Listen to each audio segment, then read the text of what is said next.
Building Men is brought to you by Finish the Race Apparel, FTRapparel.com, the creators of all things Building Men, and by Become Stronger Industries, become-stronger.com, the creators of handmade steel maces, hammers, and other badass equipment.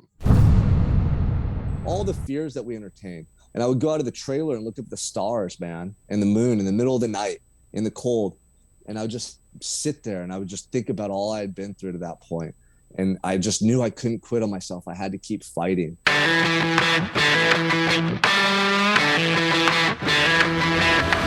You're listening to the Building Men podcast with Dennis and Anthony Miralda, brothers on a mission to help you become the strongest version of yourself, mentally, spiritually, emotionally, and physically. What's up, my brother? Hey, man. How you doing? I'm good. I am good. We're in the middle of a marathon day of recording, a long day today. And after a while, we talked about it before, you get kind of tweaked out in here. You feel like Yeah, I feel like we talked about this before. I was like, I think 3 is our limit. And then I talked to you yesterday. You're like, yeah, we got 7. I'm like, okay, so here we go. You try to be sharp with what we're doing, but also recognizing the space that we're in. We want to, get the most bang for our buck while we're in the studio. But also after a while, you get like you feel tweaked out. The wall. I'm feeling it right now, and but you start like it starts out that way, but then after you start talking to the guests, you get invested in this conversation. All of that goes away. It does. It's just like the leading up to it, and all of a sudden you're talking, you're like, holy shit, this person's amazing. And then the thought process you have is worse than whatever the actuality of it is. You build it up to like, oh, I'm so tired, but then all of a sudden you're engaged in the conversation. But I mentioned before, as soon as we started interacting with the guests that's coming on, I was like, man, I'm tweaked out. I feel like the walls are closing in. You have no idea what this feels like. But the guest that we're about to have on absolutely knows what that feels like, and he's going to talk to us about it today. His name is Sean Michael Crane. He's a life coach. He's an author. He's a speaker. He's a family man. I got an opportunity to connect with Sean via Travis Ritchie, who was just recently on the podcast. I absolutely love this guy's journey, and the thing that he did was take a situation and totally turn it around and use it as an inspiration for other human beings. He's right up the Building Men alley and what we're doing, what we believe in. Sean, welcome to the podcast, my man. Thank you, Dennis and Anthony, for having me, man. I'm really excited to be here. The background is really cool. So it says Convicted Mindset. Yeah, dude, it's a really cool looking background. We're just the ambiance when you're talking to someone, it truly feels like you're sitting across from us right now, bullshitting with us. Badass background. Yeah, thanks, man. Zoom technology is great, right? It's like we're at the coffee shop chopping it up. The background, so Convicted Mindset. The story behind that is just making a commitment to yourself about really who you want to be and the life you want to live. We can dive more into that, but it's a project Travis Ritchie and I are working on. So we're really excited, man, to bring that to the forefront of coaching and personal development, helping people. I'm going to start your story in high school. I'll start telling a little bit of a story. I'll ask you to jump in and take us on a path, on an adventure, if you will. So you talk about on your TEDx talk, you talk about this moment that you had. You always wanted to grow up and play sports. You wanted to play sports on a professional level. You were a really good athlete, but you never went for it in high school. You were the guy on the sidelines that was, what if thing the bad shit? What if this happens? What if I don't do this? What if I don't do that? And you tell a story about you were on the beach playing football with some guys and you kicked ass. You were the man there. You were the one who caught the winning touchdown. You're diving. You're doing this. You tackle the biggest guy on the sand that day, and they're like, yeah, let's all play together in college. And you're like, yeah, I'm gonna do it. And you wake up the next day and you're like, no, I can't. What if I don't make it? What if I'm not good enough? And that was your mindset for a period of time. So take us from that spot, Sean, and then take us through that time. And I'm not going to give it away to the audience. I think that they know already, but until that time when you were like 22, 23 years old, when your life changed drastically. So take us on a little bit of an adventure there. Yeah. Gosh, I'm glad that's a crazy memory. As you were speaking, I was just envisioning it just like it was yesterday. It was, really symbolic of my life at that time, knowing in my heart that I could do more in my life, but I was just scared and holding back. And it wasn't necessarily that I was scared. I was just broken, man. I was really broken. My dad was in prison at that time. My mom was abusing drugs and alcohol and just losing it right in front of us. She would be around from time to time in front of my siblings and I, and she was just gone. It was really heartbreaking seeing her deteriorate because it wasn't like she died and I didn't get to see her again. It was her unraveling in front of us and like losing her mind to drugs and alcohol. My dad's gone in prison. So I just had so much emotion that I was just trying to suppress. And the only way I knew how to do that was to drink and use drugs, and then to try to act tough and intimidate people because I was wounded. And I was like trying to put on this mask, this front to protect myself. I could see it so clearly now looking back. But at the time, I didn't even realize what was happening. You know, I was just in a reactionary state. But that day at the beach, it was the last week of high school for me. And you get senior week, I think they call it, where pretty much you're done. You took all your tests. You have free time. You get out after like 2 periods every day. And all the seniors were going down to the beach. It was beautiful. It was hot out. You know, it's May or early June. And one day, all these, you know, like jocks, I guess you'd call them, or athletes came down to the beach, and they were all playing football. And I knew them from when we were in junior high or elementary school, and I used to play, and we were still cool with each other. So they got me to play. And man, I'm surprised I even went out there and played. This is how reserved I was. I was drinking. We were all drinking that day, just beers and stuff on the beach. So that kind of lowered my inhibitions. And I said, okay, let's play. And man, once I got back out there, I felt like I was 10 years old again, 12 years old.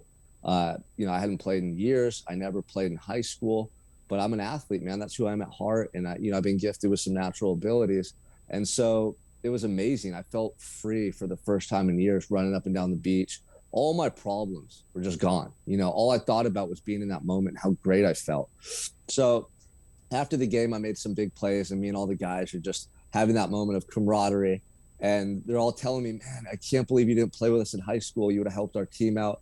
You got to go and play at City College. You know, a handful of us didn't get any scholarships. We're playing next year. We're going to have a good team. And in that moment, I could see so clearly that I was capable, and there's no reason I shouldn't. This is where my passion and my heart was. So I was, you know, pumping everyone up, saying, yeah, I was going to play and I was going to sign up. And then the next day when I woke up and I was sober, the first thing I felt was like this, like fear just gripping me and pulling me back, like in the pit of my stomach and chest. It like took my breath away. Like, oh my God, I'm about to just go out and go for it, you know, in life. And I got scared. All the fear and the what ifs came back.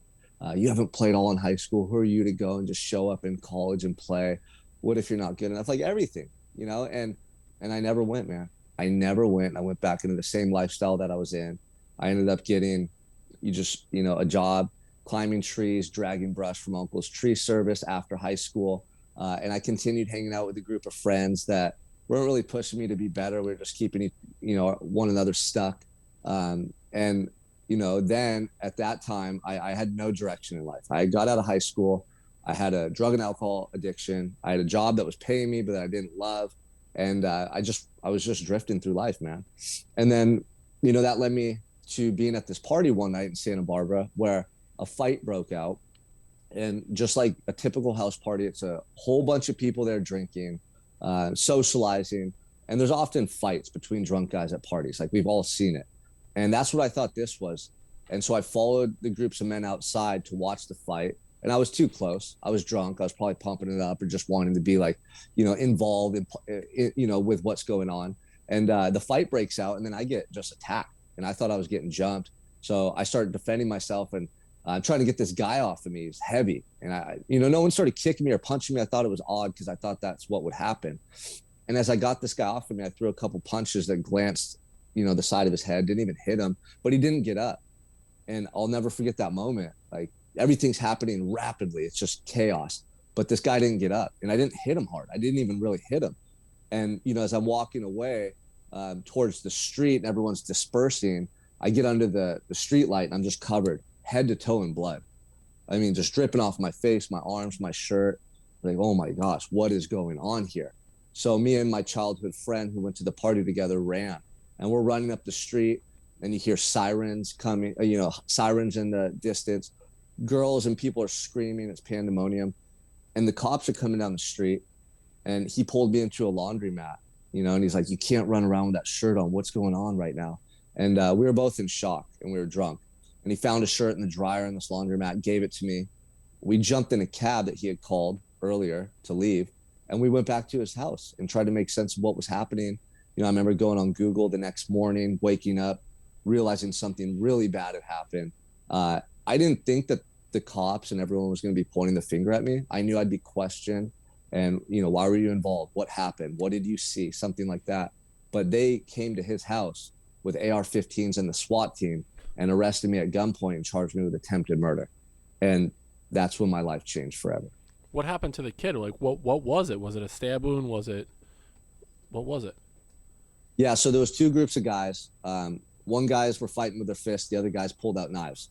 So two people were stabbed. One guy was stabbed, nothing too severe. The other guy had his throat was slit. Like, he was this close to dying, man. They said that he died multiple times in the ambulance. They had used the defibrillators on him. Like, it was a miracle that he survived. He was in a coma and he survived. He made a full recovery. And, a lot of the people that I've spoken to since, paramedics, police officers looking in the discovery, which is like your police report, they all thought he was dead on the scene. I mean, it's incredible that he survived. And the kid with his throat slit, that was the kid that was on top of you, that fell on top of you?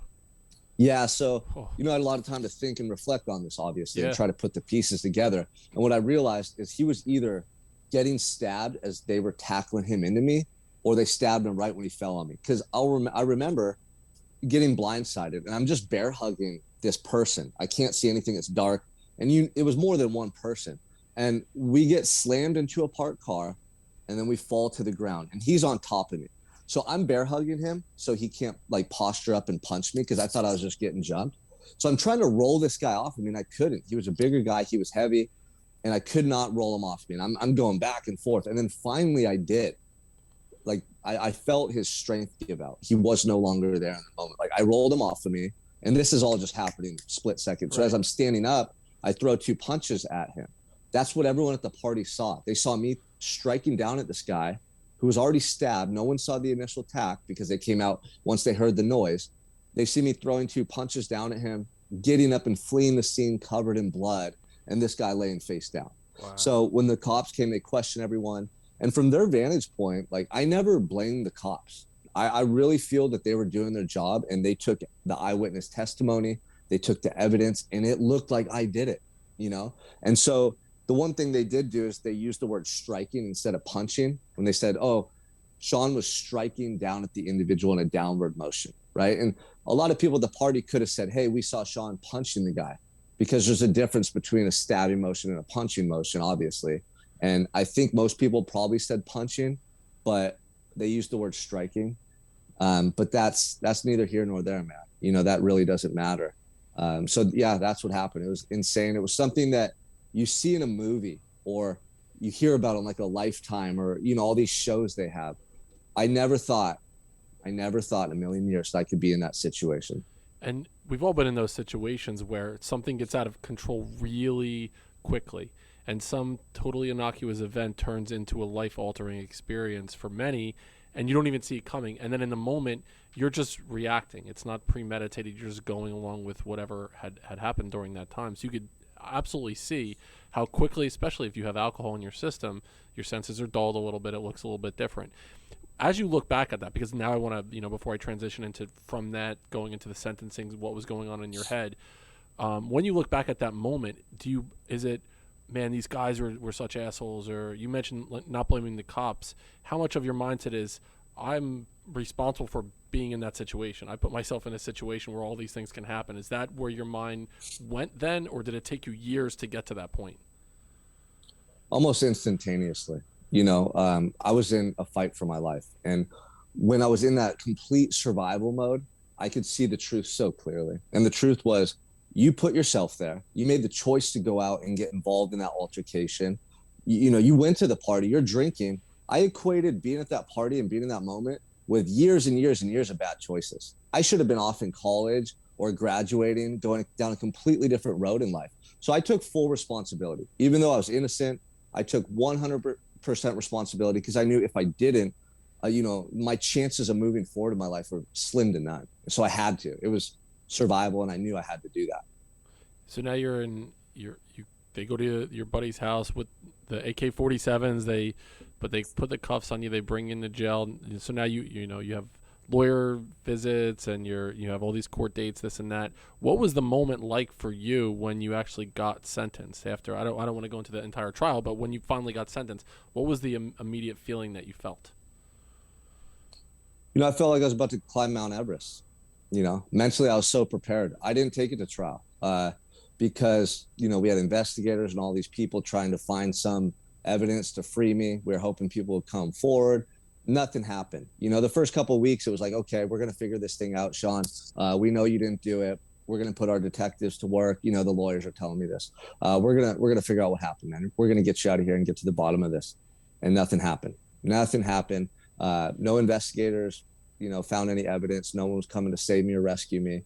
And so the DA offered my lawyer a plea deal. They said, look, if he pleads guilty, we'll drop his charges from attempted murder to assault with a deadly weapon, and he'll do 7 years in prison. Now, I didn't want to hear that. I remember the day I called my lawyer, and I'm still hopeful that I'm going to get out. I'm still like just holding on to hope. And he goes, well, Sean, you're going to prison. It's just a matter of how long. I'll never forget that. I'm in my cell, like a cell so small, man, a little box. And he tells me that, and I had to accept it. I had to accept it and fight. My whole life I ran from my problems. I tried to avoid them and ignore them. And this was such a monumental moment for me, not just because I was going to prison, like really on a deeper internal level. Like, what type of person are you going to be, man? Like, are you just going to go out the way that you've been living your life, just like giving up and just letting these moments pass you by and not fighting for something better? And I just knew in my heart I had to fight, and I knew that if I was getting out in 7 years, I had a chance. And that was the mindset that I went to prison with, that I was going to do whatever I could every day to improve myself, that I was going to be a good person, and I was going to come home and do amazing things with my life, or at least come home and just be the person I knew I could be all along and just live a good life. That's all I wanted at that point. You talk a lot about the daily habits that you put into play when you were in prison. You said you were not going to skip a workout. You were going to read and learn every day. You decided to write letters home, and during the process of writing letters home, you started to improve your vocabulary. So your cellmate gave you a pocket dictionary that became part of who you were. So during that process, what was the mindset that you had as far as did you say I'm doing this because I need to do these daily habits, and if it's the daily habits will make the big things, or did you become the person who was free? Did you become the free man in your mind? I am this man. Let me do the things that will lead up to that point. At that point, I just wanted to do whatever I could to improve on a daily basis. So it kind of happened by chance, to be honest with you. First I was working out every day. The drugs and the alcohol are like coming out of my body. I'm starting to get a little more clarity. And the first thing I remember is after a couple months, because I had been abusing drugs and alcohol for 10 years at that point. I was just like a skeleton, no emotion, no feeling, just trying to numb myself every day. And so when the drugs and alcohol started wearing off, I started to have feelings, like really powerful emotions. But it wasn't all fear and anxiety. It was like desire, like this really strong desire that I never had in my life before. And I remember telling my cellmate, is this how everybody feels? Like, if I felt this way out there, I would have done amazing things in my life. I couldn't believe how I was feeling. So when I experienced that, I was excited.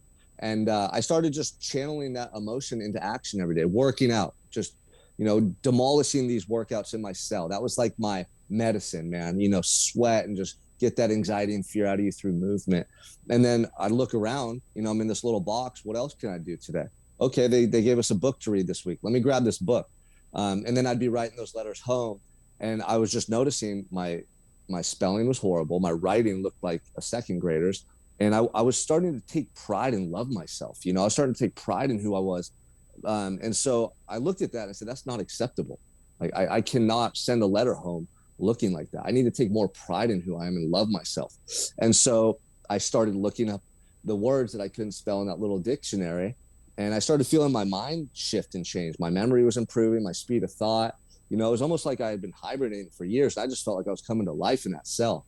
I couldn't believe it. So it was more of just a desire to become that person I always knew I could be. I didn't think about, I'm going to form these habits. I'm going to form discipline. I just knew I didn't want to contribute 1 minute of my day or action to that old version of myself. So everything I did had to build me up and move me forward. And I was just grabbing onto anything I could get. Oh, you got a book, officer? Let me get that book. Oh, you got a New York Times, newspaper? Let me read that. Like, they would just pass stuff out to us. So at that point, I just wanted to get my hands on anything every moment of the day that I could to improve. And that's where it started. It was just desire, man. It was just this energy inside of me coming alive. Was there a book that you remember? This was the one that made a big difference on me, that there was that one book or the one passage or phrase. Yeah, I mean, gosh, I read so many books. There's definitely one that stands out. I read so many books, though, in my time. Like all the self-help and personal development books that they talk about out here, I was able to get them sent in. So I was reading everything. The book that was perfect timing that just resonated with me the most was Napoleon Hill's Think and Grow Rich. I read that closer to coming home after I'd been on this journey for years and years and years. And it was perfect timing because I had been putting in the work, and he articulates what I was feeling. What I just tried to describe to you guys, he articulates it so well, like that energy and that force within us that we all possess. And I had been tapped in. I had been tapped in for thousands of days at this point when I read that book, and I was put into action. And I knew something special was happening. I knew something special was taking place in my life. I was never going to be the same, and I was going to do some great things when I came home. I just felt it. And when I read that book, it was confirmation. It was like, you're on the right path. Just keep going. This is it. Like, put these principles into practice every day and watch what happens. So that was the main book that stands out to me. You were like Andy Dufresne in Shawshank Redemption. You were the guy that was getting everyone else to believe in something while they were in there. Was there a Red in there? Was there Morgan Freeman who was like, hey, a mentor within the prison system? Was there a guy that was there that you saw as someone, man, look at how his mindset is? Or were you that guy to other people? Yeah, so for the first 3 years, I tried to keep myself at a distance from everyone. To be honest with you, about 9 out of 10 guys in prison are violent. They're still stuck in that same mentality. They don't want to change, or they don't believe they can change. So kind of like I was when I was younger, you see a lot of guys just putting on a front, and I could see right through it. After a couple of years, I could spot them all out. This guy wants a better life, but he's scared. This guy still thinks that he's a tough, like, you could just see it. You could see this distorted behaviors and self-identity that has been created through their environment or through their past experiences, whatever it was. But I just wanted to keep them away from me because I was tunnel vision. Every day, I felt like I had to win that day and move forward in my life if I was going to get out and do something amazing. Like, I just knew every day I couldn't waste a moment. I had to maximize that day. So that meant no negative conversations, because everyone talks about drugs and their war stories. That meant exercise every day, educate myself, maintain a positive attitude, maintain gratitude. So after about 3 years, I was put into a drug program, and I started interacting with the guys more. And I remember distinctly getting to a point where I felt, wow, I think I could start to give back more. I think I'm at a place now where I won't get upset at people for the way they behave or talk. I felt like I matured and I had grown a lot in that 3-year stretch. And so I just felt like I wanted to start giving back to people and maybe helping them. It's just this intuition. And that's what started happening. I was in drug programs and these different counseling programs they offer. And no one would answer questions when the counselors asked them. But I would. I was like, yeah, I'll talk about that. Yeah, I'll talk about this. And I was just an open book and just transparent and vulnerable. And guys started approaching me back in the buildings, and they would, want to befriend me or ask me questions about my routines. And they saw how I was very disciplined and focused. And, so there was no Red. I guess I became the Red. And there was a couple older individuals throughout my time that I built relationships with, but there was no one that mentored me, and you get moved around. You go to 4, 5 different prisons. They don't want you to stay in one spot and get too much influence and power within that facility. But one individual, he's been in a lot of movies. He had a pretty infamous case related to alcohol and a violent incident with his girlfriend at the time. You've seen him. He was in there's so many movies I can't think. There's one that's popping into my head though. Steve Carell, is that how you say his name? What was that first movie he was in where they're in like a store? Are they selling TVs, or what are they selling? You know what I'm talking about? Gosh. Yeah, and usually I'm pretty good at the movies. But. This is like a really popular movie. Well, anyway, there's another movie, Holes, with Shia LaBeouf. Oh yeah, I know Holes. Movie. Yeah, so he was an Indian man. And so he would play the roles with like the heavy accent and stuff. I have to think of that movie though. I was Oh, just wait, telling you, but you know who's wait, Steve Carell, It's you're not saying? 40-year-old 40-year-old virgin. virgin? yeah, All so right. 40-year-old Yeah, version. yeah, all right. So the two Indian guys are outside smoking. He was one of them. He was the younger one. He comes out and he's talking in a heavy accent. And he's like cussing about something that happened in the store. Well, you know, he battled alcoholism, and he was a brilliant, smart individual, but his addiction, you know, made him do some really horrible things. He had a life sentence. So when I was with him, he had life in prison. He ended up getting parole and he got out. He got out 2 years ago, so he's back out. But yeah, we would play chess. We would talk about life. He was really one of the only people, probably out of like two or three, that I talked to during my whole time who, like, I really just soaked up some knowledge from him and learned from him during that time that we got to spend in there. But other than that, you know, I was on my own for most of the time. Everything that you talk about too, it's people right now are trying to do that and implement that stuff into their life today. Winning the day, taking advantage of every moment that they have, not having negative conversations, right? Bringing positivity into their life. Do you feel like you would have tackled this without going to prison? Do you feel like there would have been, let's say you got off and they figured out that you were innocent, you think you would have came to this realization, or did you need this moment, this dark night of the soul type thing? Because I know most people do. Do you feel like you would have figured it out without that? Yeah, that's a great question. You know, I honestly feel like prison gave me a massive advantage in life. I really do. You know, it put me in a place where there was no distractions and I had time to really get to know myself. You know, I think we go through extensive periods of our lives where we don't really like give ourselves pause to just think and ponder things, and we lose ourselves on that journey. We're reacting, we're looking at phones, social media, work, raising children. All of a sudden you're 50 and you're like, who the heck am I? Like, where did that time go? You know, I had time to just block everything out. No kids to raise, no job to go to, no girlfriend, no, like nothing. And I really got to know myself on a level and a depth that I never would have otherwise. And I'd probably be dead, you guys, if I didn't go to prison. You know, I was pouring so much alcohol and pills and drugs into my body because I was so heartbroken from my youth. I was just trying to numb it all out.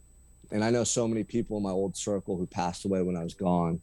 I lost both my parents to addiction, uncles, cousins. Like, this stuff's no joke.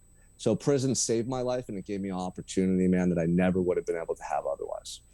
And Sean, I appreciate that. And when you think about people that you're helping now, typically there are these demons inside, these stories that we're telling ourselves, these past traumas that we have to work through to overcome, to truly realize your potential and to become the man that you know you can be. Whatever's holding us back, we have to look at it. We have to go through the storm and actually do that tough work of looking inside. You mentioned you had the time to do it. Over 2,000 days while you were in there, you were looking at yourself.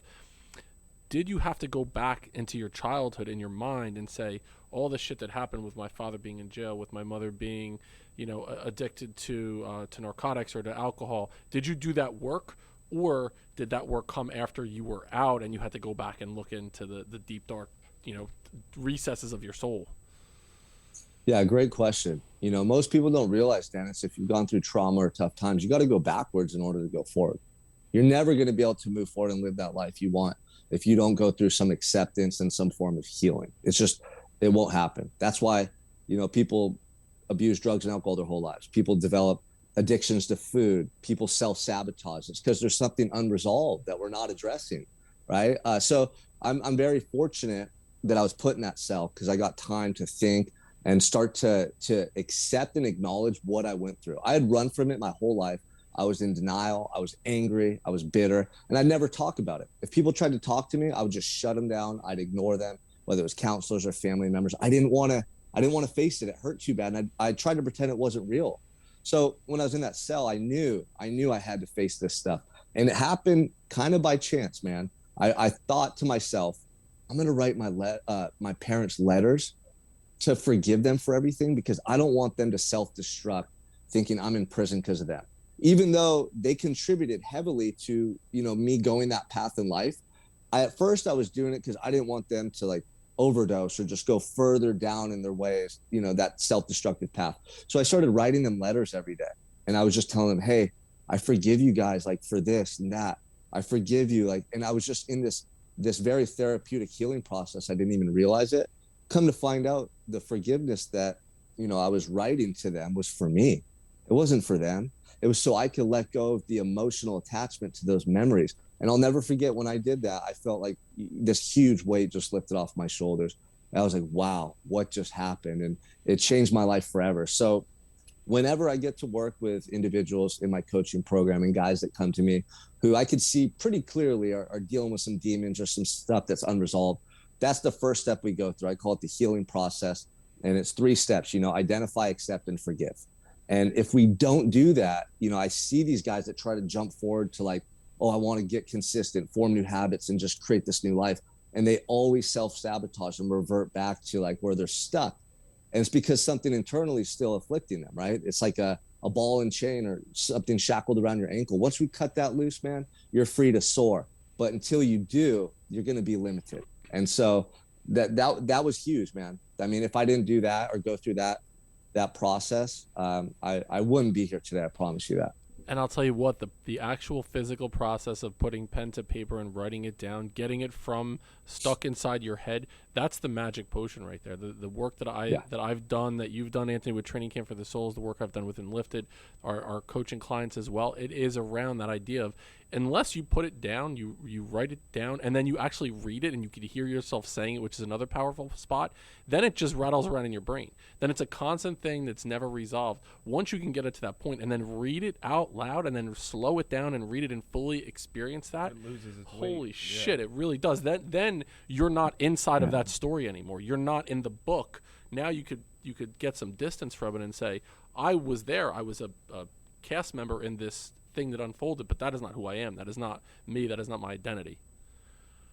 Yeah, man, you're so true. I mean, writing is so powerful. It might be the most powerful tool that we have for personal discovery and growth. And then, like you said, when you speak it out loud, that's different too. Oftentimes guys will write stuff out and they're like, okay, I'm feeling good. That was really good. And then they speak it out loud and they'll start crying. Yes. Or they're like, and that's that cathartic moment we need, man, because like you said, if we don't put pen to paper, we don't speak it out loud, it comes and goes. There's some days where it's really strong, other days where it's a little dormant and we think everything's okay. And we like fool ourselves, but it never goes away. So writing was one of the tools that I implemented in county jail and used all the way throughout my term. And I still do every day. That just continues to help me grow and recognize things in my life I want to improve. You just get to learn about yourself more and more and more as you go. So it's so powerful. I agree with you 100%. And then the more you read it, the more you separate yourself from it. I had a story that I was constantly telling myself for years and years and years, and I let it stay stuck in my head.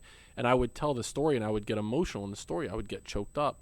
After writing it down and saying it and slowing it down and saying it, now I could tell the story, and I could see it pass. I could see it coming. I feel that little emotional tug, and then I watch it go. All right, I'm not that person anymore. So now, Sean, you go through this experience, and you're on the tail end of your sentence, and you're coming out. You actually got early release because you wound up getting 4 fucking degrees while you were in prison, which is absolutely amazing. And you think about the opportunity for rehabilitation for people that it could be that they were in the wrong spot, the wrong time in their life, that they made a mistake, whatever it is. There's this idea, throw the book at them and they need to do the time for the crime. Or we could look at it as an opportunity to help people rehabilitate and make the most of a situation, which for you to do what you did is absolutely remarkable. And for people that are thinking that they're stuck in whatever situation, there is absolutely hope. There's a possibility, but it all starts with the mindset that you have. So now walk us through, you're getting out of jail after this experience. What's next? Like as you see the sun, as you're walking out, like what's your first step? What's the thing that you're going to do? Yeah, I mean, that moment is incredible. And I was so ready. I was so ready and I couldn't believe the day finally came. And at first I just wanted to spend time with my family. I grew up, I had a really close extended family of cousins, aunts, and uncles. I lost my mother while I was incarcerated. So my brother and sister picked me up and I wanted to reacquaint myself with my dad a little bit and spend a couple weeks just soaking up life, going to the beach or so many things you want to do that you miss. And so I did that, but I still had the vision of where I wanted to go.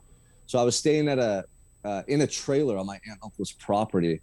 And I was doing that same tree work just to put some money in my pocket so I could go chase my dreams. And every day I was going there, I honestly felt like it was torture. You know, I wasn't lacking gratitude. I was so grateful to be out, but I knew, man, I was precariously close to just being stuck in that safe little comfort zone of life where, okay, I'm getting a good paycheck. I'm sober. I'm going to meetings. Like, this is pretty good. You know, I'm not using drugs and alcohol anymore. I'm not doing bad things. Maybe this isn't too bad. But I knew I wanted to do more with my life. I knew from my experience of being incarcerated, I had a message I wanted to share, and I wanted to reach people who felt stuck or trapped in their life and show them what I did to change and hope that I could help them too. So about a month and a half after staying in that trailer, there was actually wildfires that almost burned down my uncle's property. So we were now displaced. And I broke my scapula snowboarding. So I'm like in a sling and I can't work. And I'm just thinking, what's going on? Like, God, this wasn't the plan. You know, I was supposed to come home and just have this amazing like re-entry back into society and just take over the world. What's going on? And so, you know, I had an opportunity. I'd been reaching out through my contacts, trying to figure out how can I start working, doing something else. I can't do the tree work anymore. My shoulder's broken. And I found an old friend who was doing personal training in a gym. And at this point, I didn't know if I was going to go back to school for counseling to work with the youth, because that was something I really was considering, or I was going to go the route of like fitness coaching and stuff like that. And this individual I called said, hey, I have a lot of clients at this gym back in Santa Barbara. I'm looking for another trainer to bring on part-time and help me with my clients. Would you be interested? And I said, yeah, I was just looking for an opportunity, you guys, you know, I was ready. And he said, okay, you got to get certified though. Then it takes a couple months, get certified, and then call me back.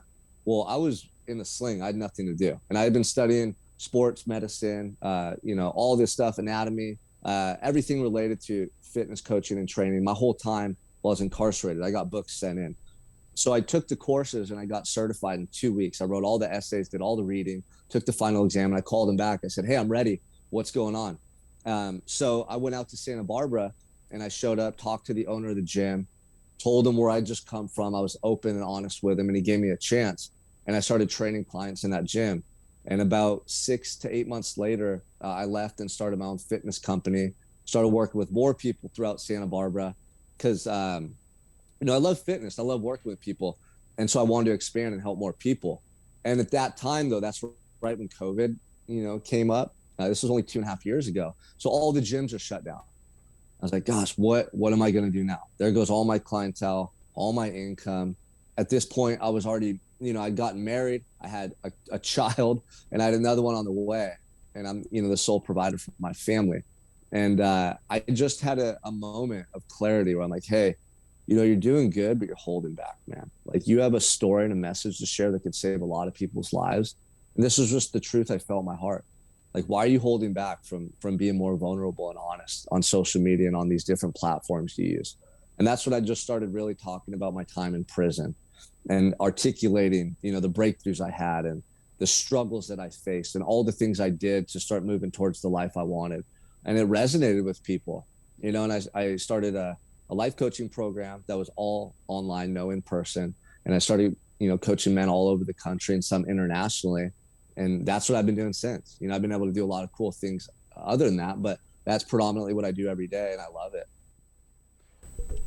Did you find that was there moments that you felt like you were gonna get brought back into that dark place before you went to prison, like, you know, alcohol, drug use, things like that? Did you find moments that popped up again, or you were back into your old habits, or like, did you fall into that at all and have to pull yourself back up, or was it just like, this is who I am now, and that's not a part of me anymore? Yeah, that's never happened once. You know, this is who I've always been. I just lost myself for a little while. So I was able to tap back into that 10-year-old boy who loved life, who was so passionate and so fired up just to be alive every day. And that's who I am. You know, that other person died away that had been created for a time to help me through those dark days or years. I don't know what happened to that version of myself, but I don't feel connected to those old ways at all. You know, I've never had a desire to use drugs or alcohol ever again. It's been 9 years. You know, I'm just focused on this trajectory that I'm on. So I've had a lot of help along the way, a lot of great people, a lot of great timing, you know, but I've been prepared. I put in the work every day on myself. So when I have an opportunity to maybe like leave that gym and start my own fitness company, or to start doing online coaching, or, you know, there's been so many things, to meet my wife, I was out getting breakfast and I saw her, and like I was working on myself for years, and I told myself, man, when I find that next woman that I want to be with, I'm going to treat her like a goddess. I'm going to give her the world, all my love, everything I have, because I didn't do that in the past, and I had regret for that. So it was just all timing and just mental preparation. And then when I saw those opportunities, I didn't hold back. I didn't let fear or doubt stop me. Like, I'm going, let's go, let's go, let's go. And that's just been the theme ever since I came home. Again, I'll bring it back to Shawshank Redemption. When Brooks gets out, he had that institutionalized mindset that they said, I don't know if he's going to make it on the outside, and he wound up hanging himself after getting a job in that local ShopRite or whatever it was at the time. And when you got out, was there a spot in your mind where you're like, I am missing this regimented way of, I knew every single day what I was going to do, and there were no other outside factors that could get in the way of my success? Was there a piece of you that longed for that a little bit, that was like, I missed that regimented way and I knew what to expect every single day? Absolutely. It was really tough. The first day is just like bliss, and then you're trying to fit back into society, and everything's fast paced. People's behavior is different. It was just so much. I remember driving in the car the day I got out of prison. We're in the desert in the middle of California where the prison was, and we're going towards the coast to go eat and then go to the beach. And my sister, for some reason, showed me her phone, and I started trying to look through it, and my mind couldn't even figure out how to use the apps and Facebook. Like, it was system overload, because for 5 years I had the same day pretty much every day, and it was predictable, and I mastered, that environment essentially. So I had to grow and evolve from mastering that environment to coming home and doing what I needed to do to pursue my goals. So I think, the growth I've acquired since coming home has been exponentially greater than what I did in there. Like, what I did in there was my foundation. And then I proved to myself that I could do it over X number of years. But then coming home, I had to learn technology, relationships, how to be a good dad, how to run a business. There was so much to do. So if I hadn't had that experience though from the past, I probably would have just settled, because the anxiety was real. The fear was real. I mean, there was so many nights in that trailer the first month, I'd wake up gasping for air and like, what if I can't do it? What if I just go back to that mediocre lifestyle? Like, I wasn't worried about going back to drug use, but my whole fear was, what if I settle again? And then I just let my life kind of pass by in this little comfort bubble, like complacent. That was a huge worry or concern for me. Or what if you go after it to be a coach or like speaker and no one cares about your story? No one believes in you. Like, all the fears that we entertain. And I would go out of the trailer and look at the stars, man, and the moon in the middle of the night in the cold. And I would just sit there and I would just think about all I had been through to that point. And I just knew I couldn't quit on myself. I had to keep fighting. But it was tough. That first month was tough. And the thing that snapped me out of that like anxious, fearful state, one morning I got up and I'm like, I just got to attack it like I did in there. Like, you can't, because I was out of my routine. We're like our biorhythm, our mindset, like our emotions, everything's, habitual. And when you're out of that rhythm, you're off, So I just went out in the canyon one day and ran 10 miles up and down these big hills, like just exhausted myself. And I felt like I just purged all of that negativity out of me. And I came back. I remember I looked at my uncle. I said, it's on. Like, let's go. I'm ready. I'm going after it. Because he was kind of clowning me. He said I looked like a deer in the headlights my first couple of weeks back, which I did. But from that moment forward, I was back. I shifted back into gear and I never looked back. You were basically talking to the 17-year-old, 18-year-old that was afraid to go play city football after playing it on the beach that one day. So you had the opportunity to go back to that mindset and be like, what if the bad shit happens? And you didn't. You took a moment to recalibrate, and that's a pretty cool story, when you got back out and how that could, your mindset can change in that direction. So tell us what you're doing now. Give us a little bit of an insight into the future of Sean Crean. Yeah, absolutely. So I do life coaching full time. I got like 45, 50 guys right now in my coaching program, and I do a lot of one-on-ones with some of them as well. So we cover everything: mindset, habits, fitness, nutrition, really how to be your best, like your whole lifestyle. Last year, I wrote a book about my experience, Prison of Your Own. So if anyone wants to read more up on my my story. You can get it on Amazon. There's an audiobook and a tangible book. I love speaking. My goal going forward in the future is continue coaching, but just hitting more stages, sharing this message and this story, but the learning lessons intertwined, right? Because I want people to understand, like, hey, life could be tough. COVID's tough. All this stuff going on is tough. But those are opportunities in my eyes. I don't want it easy. The adversity gives you an opportunity to make a shift in your life. And so for anyone listening, like, that's my main message, is don't shy away from the pain of the adversity. Like, seek it out, embrace it when it comes, because it's going to force you to adapt, learn, or grow, or have to like shift your thinking in a way that can move you forward a lot quicker than when you're in just the monotony of your comfort zone. Like, nothing changes there. You're not forced to grow. You're not forced to evolve, because you don't have to. You're maintaining. So, for me, I just want to keep pushing myself, facing my fears, getting on bigger stages, reaching more people. And then this project Travis Ritchie and I are working on, Convicted Mindset, is to help those individuals who are currently incarcerated or formerly incarcerated, to give them the tools and resources they need to really make a big shift in their life. Not only to provide hope and mentorship, but tangible resources and essentially like the blueprint of what we did to find a life and create a life of meaning and purpose. So I'm really excited about that, man, because that'll give us the opportunity to impact tens of thousands, hundreds of thousands, if not millions of people, whether it's those who are incarcerated or their family members and those affected by those situations, hope that they can live a better life and increase the quality of their life. So I feel like I'm just getting started, man. I've been out 4 years. I got a beautiful family. We just bought a home in Idaho that they're building right now. And I'm just so excited for this next chapter of my life. And I'm truly grateful and just inspired. And that's the energy I want to bring forth to every day.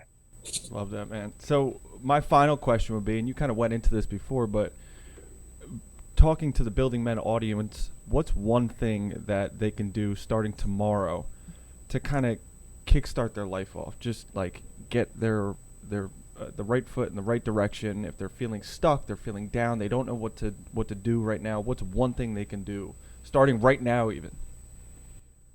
Yeah, I love that. I want to give you like 5 answers. Well, before I give my answer, let me just say this. 9 times out of 10, we know in our heart who we want to be and what we want. So make that promise to yourself, because this life passes quick. You don't want to feel that regret I felt myself at 23, knowing I wasted my life and it was over. You don't want to know that pain. Make a promise to yourself about who you want to be in the life you want to live, and now start small and build over time. What can you do today? Every little thing that you're doing, whether it's making your bed, a workout, the way you talk to people, the way you walk, like every little detail, do it to the best of your ability. Take pride in who you are and put forth more effort. That type of, focus and mentality, that starts to create feeling inside of you about like, okay, I like who I am. I like how I lived that day. I liked how I showed up, at work or at school. And you start to develop this confidence and belief in yourself, or this pride, right? That will grow over time. So that will allow you to tackle bigger things in life when those opportunities or challenges surface. But if you don't start small, you're missing out on all these days and moments where you could be building yourself up. You guys, that's what I did. I was in a cell with nothing. And I just started doing push-ups like it was my last day with arms. I started reading books like it was the last moment of my life, like the last day I had eyes. And I just started small, and I built up this sense of like, I can do it, this sense of confidence and competence. Then when the bigger moments came, like, oh, college courses, I was ready. I got out. Oh, maybe I'll write a book. I believe in myself. Remember all those days?